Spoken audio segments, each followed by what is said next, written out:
ஸ்ரீமதே ராமானுஜாய நமக. நாலாயிர திவ்ய பிரபந்தம். முதல் ஆயிரம். பெரியாழ்வார் பாசுரங்கள் 379 380. 379ஆம் பாசுரம். வாயொரு பக்கம் வாங்கி வலிப்ப வார்ந்த நீர்க்குமிழி கண்கள் மிழற்ற தாயொரு பக்கம் தந்தையொரு பக்கம் தாரமும் ஒரு பக்கம் அலற்ற தீயொரு பக்கம் சேர்வதன் முன்னம் செங்கண் மாலொடும் சிக்கனச் சுற்றமாய் ஒரு பக்கம் நிற்க வல்லாருக்கு காவதண்டத்தில் உயலுமாமே.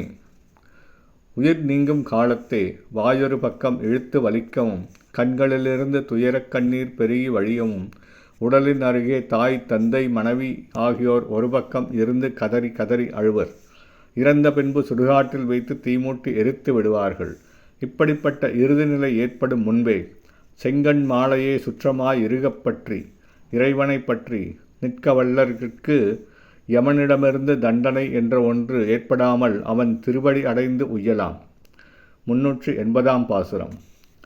செத்துப் போவதோர் போது நினைந்து செய்யும் செய்கைகள் தேவபிரான் மேல் பத்தராய் இறந்தார் பெரும் பேற்றை பாழித் தோள்விட்டு சித்தன்பு தூர்க்கோன் சித்தம் நன்கொருங்கத் திருமாலை செய்த மாலை இவைபத்தும் வல்லார் சித்தம் நன்கொருங்கத் திருமால் மேல் சென்ற சிந்தை பெறுவர் தாமே.